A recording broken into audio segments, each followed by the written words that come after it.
आज के वीडियो में उत्परिवर्तनवाद अर्थात म्यूटेशन थ्योरी को चित्र और उदाहरण सहित समझाएंगे। तो चलिए शुरू करते हैं।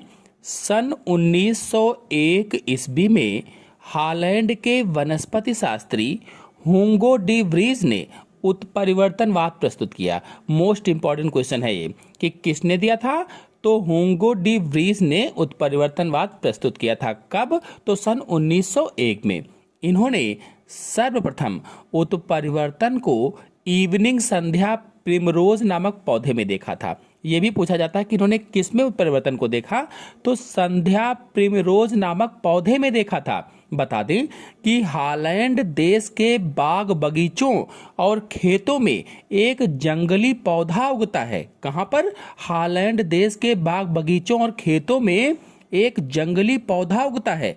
इस पौधे को स्थानीय लोग यानी वहां के लोग संध्या प्रिमरोज के नाम से जानते हैं और संध्या प्रिमरोज का वैज्ञानिक नाम आइनोथेरा लैमेर्कियाना है। जो संध्या प्रिमरोज है इसका वैज्ञानिक नाम बहुत पूछा जाता है, तो इसका वैज्ञानिक नाम क्या है? आइनोथेरा लैमेर्कियाना है। बता दें कि हुगो डी व्रीज ने एक खेत में इवनिंग संध्या प्रिमरोज के पौधों से कुछ ऐसे पौधे उत्पन्न हुए देखे या उत्पन्न होते हुए देखे जो अपने जनक पौधों से बिल्कुल भिन्न थे, बिल्कुल अलग थे। मतलब डी व्रीज ने एक आलू के खेत में संध्या प्रिमरोज पौधों की एक घनी आबादी में दो स्पष्ट किस्में देखी और इन दोनों किस्मों में बहुत अंतर था या स्पष्ट विभिन्नताएं थीं। डी व्रीज ने इन्हें लाकर अपने बगीचे में कई पीढ़ियों तक उगाया। यानी डी व्रीज वहां से वो पौधों को ले आए और अपने बगीचे में, अपने गार्डन में कई पीढ़ियों तक उनको उगाया। पहले उन्होंने देखा कि दोनों किस्मों के पौधे शुद्ध नस्ली थे, प्योर ब्रीडिंग थी उनकी, अर्थात इनसे इन्हीं की भांति के पौधे उगे थे। अतः इनकी विभिन्नताएं आनुवांशिक थी, माता पिता से उनके संतानों में जा रही थी, उसको आनुवांशिक कहा जाता है। और अगली पीढ़ियों में दोनों किस्मों के पौधों की आबादियों में उन्होंने फिर देखा कि विभिन्न लक्षणों में अचानक ही अन्य विभिन्नताएं प्रकट हो गईं। मतलब हुगो डी व्रीज जो दो पौधे वहां से उखाड़ कर ले आए थे, उन दो पौधों को अपने बगीचे में लगाया था, तो कई पीढ़ियों तक उनको देखते रहे। तो दोनों पौधों से जो अलग अलग बहुत सारी पीढ़ियां चेक किया उन्होंने, तो पहले शुरुआत में क्या हुआ कि वो आनुवांशिक थे, जैसे पौधे थे वैसे ही बने, लेकिन धीरे धीरे करके उनमें कुछ पौधों में विभिन्नताएं आने लगी, कुछ पौधों में वेरिएशंस आने लगे, वो अलग तरीके के दिखने लगे या फिर नई नई किस्मों के पौधे दिखाई देने लगे। आपको बता दें कि जातीय लक्षणों में अकस्मात हो जाने वाले इन वंशागत परिवर्तनों को, चेंजेस को डी व्रीज ने उत्परिवर्तन नाम दिया था। कहने का मतलब ये है कि नई जातियों की उत्पत्ति अकस्मात या अचानक विभिन्नताओं के कारण होती है और ये परिवर्तन वंशागत होते हैं, इन्हें ही उत्परिवर्तन कहते हैं। तो उत्परिवर्तन की परिभाषा क्या होगी कि जीवों के लक्षणों में आकस्मिक रूप से या अचानक रूप से होने वाली वंशागत विभिन्नताएं ही उत्परिवर्तन कहलाती हैं या म्यूटेशन कहलाती हैं।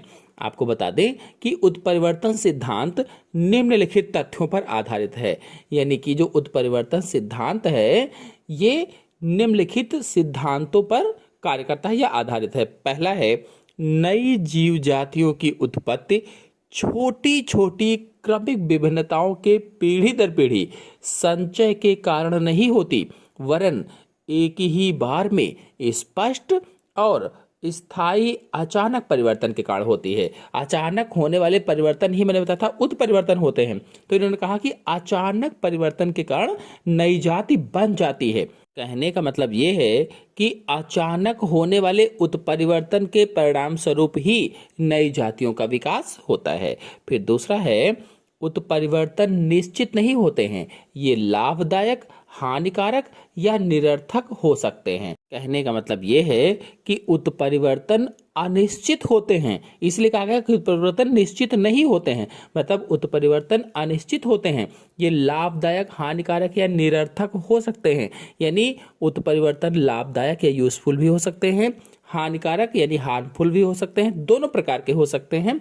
या फिर एक बात और कही गई है कि निरर्थक भी हो सकते हैं, हो सकता कि किसी काम के ना हो, न लाभदायक हो न हानिकारक हो, और ये किसी अंग विशेष में या अनेक अंगों में एक साथ हो सकते हैं। यानी किसी विशेष अंग में हो सकते हैं, या फिर कहा गया है कि अनेक अंगों में भी एक साथ उत्परिवर्तन हो सकते हैं, और इनके कारण अंग पूर्ण विकसित या विलुप्त हो सकता है। मतलब उत्परिवर्तन के कारण या इनके फलस्वरूप अंग अचानक या कम विकसित या पूर्ण रूप से विलुप्त भी हो सकता है। फिर अगला पॉइंट है, जाति का पहला सदस्य जिसमें उत्परिवर्तन का लक्षण प्रदर्शित होता है उसे उत्परिवर्ती कहा जाता है। जो जाति का पहला सदस्य है जिसमें उत्परिवर्तन का लक्षण दिखा है उसे क्या कहते हैं? उत्परिवर्ती कहते हैं। कहने का मतलब ये है कि ऐसे पौधे जिनमें उत्परिवर्तन का लक्षण दिखाई दिया है उसे ही उत्परिवर्ती कहा जाता है। अगला पॉइंट है, जीवधारियों में उत्परिवर्तन की प्रवृत्ति प्राकृतिक होती है, इसकी दर भिन्न भिन्न समय में भिन्न भिन्न हो सकती है। यानी कोई भी जीवधारी है उसमें जो उत्परिवर्तन होता है, जो म्यूटेशन होता है, उसकी प्रवृत्ति प्राकृतिक रूप से होती है, नेचुरल होती है, और इसकी दर भिन्न भिन्न समय में भिन्न भिन्न हो सकती है। यानी कितना उत्परिवर्तन होगा ये अलग अलग समय में अलग अलग होती है। फिर अगला है, एक जनक अथवा पूर्वज जाति से एक साथ कई जातियां उत्पन्न हो सकती हैं। अगर एक जनक है तो उससे एक साथ कई जातियां उत्पन्न हो सकती हैं, या एक पूर्वज जाति है तो इससे एक साथ कई जातियां बन सकती हैं। फिर अगला है, उत्परिवर्तन का कोई नियत समय नहीं होता है, यह कभी भी हो सकता है। मतलब जो म्यूटेशन है इसमें कोई समय निश्चित नहीं है, कोई नियत समय नहीं है। चलिए अब आपको उत्परिवर्तनवाद का महत्व बता देते हैं, अर्थात सिग्निफिकेंस ऑफ म्यूटेशन थ्योरी को जान लेते हैं। तो पहला है, अधिकांश जीवों में विकासशील परिवर्तन अचानक व अल्प समय में ही उत्पन्न होते हैं। अधिकांश जो जीव होते हैं उसमें विकासशील जो परिवर्तन होते हैं, जो विकास वाले चेंजेस होते हैं, अचानक और अल्प समय में ही हो जाते हैं, यानी कम समय में ही हो जाते हैं। फिर दूसरा है, विभिन्न जीवों की जातियों में संक्रमण द्वारा नष्ट होने की संभावना लगभग शून्य होती है। और अगला है, जीवों के अंगों के प्रारंभिक विकास को सरलतापूर्वक दर्शाया जा सकता है। फिर अगला, जीवों का वर्णात्मक मान ज्ञात किया जा सकता है। अगला, संयोजी कड़ियों के अस्तित्व की संभावनाओं को इसके माध्यम से सरलता से समझाया जा सकता है। और फिर अंतिम है, जीन उत्परिवर्तन जीवों में भिन्नता बढ़ाने में एक महत्वपूर्ण भूमिका निभाते हैं। चलिए जानते हैं उत्परिवर्तनवाद की आलोचना। तो हुंगो डिवरीज के उत्परिवर्तनवाद के सिद्धांत की निम्नलिखित आलोचनाएं हैं। पहला है, आइनोथेरा लेमेर्कियाना में पाए जाने वाली विभिन्नताएं विचित्र संयोग मात्र हैं, सभी जीवों में समानता का अभाव है। फिर अगला, जीवों के अलगाव की व्याख्या करने में यह सिद्धांत असमर्थ है। फिर अगला, सागरों के बीच स्थित विभिन्न द्वीपों के न उड़ने वाले पक्षियों की उपस्थिति समझाने में यह सिद्धांत असमर्थ है। फिर अगला, जैव विकास के क्रम की स्पष्ट रूप से व्याख्या करने में यह उत्परिवर्तन सिद्धांत असफल रहा है। और फिर अंतिम है, अनुपयोगी उत्परिवर्तनों के घातक होने के कारण जातियों की विलुप्त की संभावना के बचाव को व्यक्त करने में यह सिद्धांत असमर्थ है। चलिए जानते हैं कि उत्परिवर्तन से लाभ क्या क्या हैं। तो पहला है, एक्स किरणों को अनावृत करने से पुष्पों, फसलों, फलों व जीवों की उन्नत किस्में तैयार की जाती हैं। सर्वप्रथम इस तरह का प्रयोग डॉक्टर H.J. मुलर ने फ्रूट फ्लाई पर किया था। फिर अगला है, पुष्पों की अधिक विकसित व बड़े आकार की उन्नत किस्में प्राप्त की जाती हैं, जैसे जीनिया है, गेंदा है आदि की। लाभप्रद जातियां परमाणुीय विकिरण द्वारा उत्परिवर्तन उत्पन्न करके प्राप्त की जाती हैं। फिर अगला है गामा विकिरण द्वारा गेहूं के नाटे सोनार 64 किस्म से सरबती सोनारा 64 उन्नत नस्ल भारतीय कृषि अनुसंधान संस्थान के वैज्ञानिकों ने सफलतापूर्वक प्राप्त की है। आशा है आपको वीडियो समझ में आया होगा। समझ में आया हो तो वीडियो को लाइक और शेयर कीजिए। चैनल पर नए हैं तो चैनल को सब्सक्राइब कर लीजिए। धन्यवाद।